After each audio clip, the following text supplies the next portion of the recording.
Note pour le spectateur, cette histoire est entièrement fictive. Georges Pompidou est assis à un bureau, sa tête est dans ses mains. Georges est très inquiet d'une conférence qu'il a plus tard ce jour-là. Je dois finir mes discours avant ma conférence. J'ai été le Premier ministre de France et maintenant je suis président. Donc tout le monde attend quelque chose d'extraordinaire. La femme de Georges, Claude, entre dans la salle. Elle essaie de le réconforter.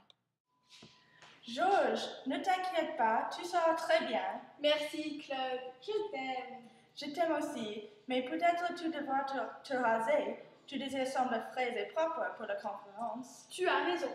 D'accord, j'y vais. Georges se lève, il marche à la salle de bain et il prend ses discours avec lui. Il se regarde dans le miroir. Il prend un rasoir et commence à se raser.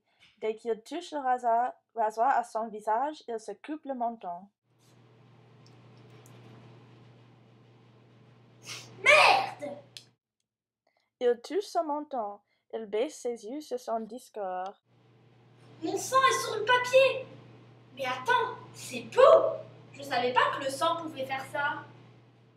Georges regarde le papier stupéfait. Ça a été sa surcopie de discours. Il ne pouvait pas se présenter avec du sang partout.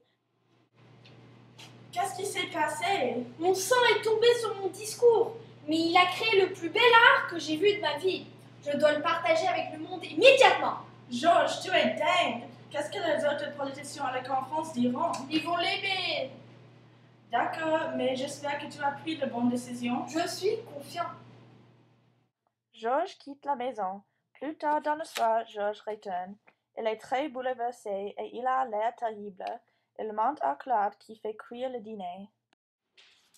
Bonjour! J'ai ruiné ma carrière. Comment? Tous les autres politiciens se moquaient de moi. J'ai essayé de montrer les dessins du sang et ils ont pensé que j'étais stupide. Je suis désolée, mais maintenant tu dois leur montrer qu'ils sont torts. Une idée brillante. Je sais que je le ferai. J'aime l'art moderne, mais personne ne sent pareil. Donc, je créerai un musée qui montrera l'art qui est différent ou moderne.